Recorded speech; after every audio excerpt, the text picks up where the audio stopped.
राधे राधे मित्रों, यहाँ पर आप सभी के लिए एक प्रेरणादायक प्रसंग मैं लेकर आया हूँ और यह कहानी कुछ इस प्रकार से है, जिसका विषय है सबसे बड़ा पुण्य। एक राजा बहुत ही बड़ा प्रजापालक था, हमेशा प्रजा के हित में प्रयत्नशील रहता था।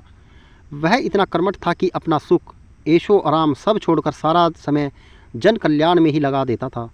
यहाँ तक कि जो मोक्ष का साधन था अर्थात भगवत भजन, उसके लिए भी वह समय नहीं निकाल पाता था। एक सुबह राजा वन की तरफ भ्रमण करने के लिए जा रहा था कि उसे एक देव के दर्शन हुए। राजा ने देव को प्रणाम करते हुए उनका अभिवादन किया और देव के हाथों में एक लंबी चौड़ी पुस्तक देखकर उनसे पूछा, महाराज आपके हाथ में यह क्या है? देव बोले, राजन यह हमारा बही खाता है जिसमें सभी भजन करने वालों के नाम हैं।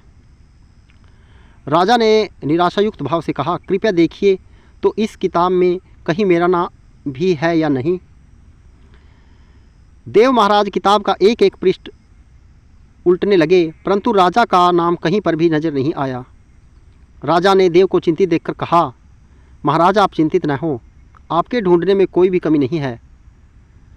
वास्तव में ये मेरा दुर्भाग्य है कि मैं भजन कीर्तन के लिए।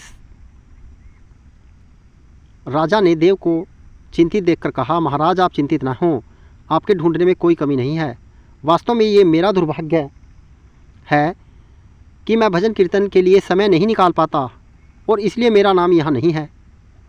उसी दिन राजा के मन में आत्मग्लानि सी उत्पन्न हुई, लेकिन उसके बावजूद उन्होंने इसे नज़रअंदाज कर दिया और पुनः परोपकार की भावना के लिए दूसरों की सेवा करने में लग गए। कुछ दिन बाद राजा फिर सुबह वन की तरफ टहलने के लिए निकले तो उन्हें वही देव महाराज के दर्शन हुए। इस बार भी उनके हाथ में एक पुस्तक थी। इस पुस्तक के रंग और आकार में बहुत भेद था और यह पहले वाली से काफ़ी छोटी भी थी। राजा ने फिर उन्हें प्रणाम करते हुए पूछा, महाराज आप कौन सा बही खाता अपने हाथ में लिया हुआ है? देव ने कहा, राजन आज के बही खाते में उन लोगों का नाम लिखा है जो ईश्वर को सबसे अधिक प्रिय हैं। राजा ने कहा, कितने भाग्यशाली लोग होंगे वे लोग, निश्चित ही वे दिन रात भगवत भजन में लीन रहते होंगे। क्या इस पुस्तक में कोई मेरे राज्य का भी नागरिक है? देव महाराज ने बही खाता खोला और ये क्या, पहले पन्ने पर पहला नाम राजा का ही था। राजा ने आश्चर्यचकित होकर पूछा, महाराज मेरा नाम इसमें कैसे लिखा हुआ है? मैं तो मंदिर में कभी कभार ही जाता हूँ। देव ने कहा, राजन इसमें आश्चर्य की बात नहीं है। जो लोग निष्पाप होकर संसार की सेवा करते हैं, जो लोग संसार में उपकार के अपना जीवन अर्पण करते हैं, जो लोग मुक्ति का लोभ त्याग कर प्रभु के निर्बल संतानों की सेवा सहायता में अपना योगदान देते हैं, उन त्यागी महापुरुषों का भजन स्वयं ईश्वर करता है। हे राजन, तू मत पछता कि तू पूजा पाठ नहीं करता, लोगों की सेवा कर, तू असल में भगवान की ही पूजा करता है। परोपकार और निस्वार्थ लोक सेवा किसी भी उपासना से बढ़कर है। देव ने वेदों का उदाहरण देते हुए कहा, कुरुनिहिव कर्माणि जीजो विश्यंतन समा, अर्थात कर्म करते रहो। देव ने वेदों का उदाहरण देते हुए कहा, कर्म करते हुए 100 वर्ष जीने की इच्छा करो तो कर्म बंधन में लिप्त हो जाओगे। राजन भगवान दीन दयालु हैं, उन्हें खुशामद नहीं भाती बल्कि आचरण भाता है। सच्ची भक्ति तो यही है कि परोपकार करो, दीन दुखियों का हित साधना करो।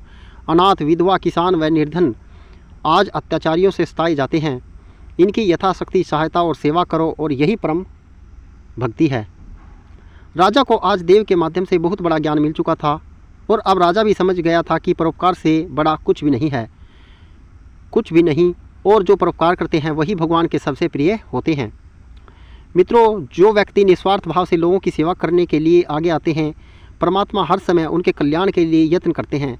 हमारे पूर्वजों ने कहा भी है, अर्थात दूसरों के लिए जीना, दूसरों की सेवा को ही पूजा समझकर कर्म करना, परोपकार के लिए अपने जीवन को सार्थक बनाना ही सबसे बड़ा पुण्य है।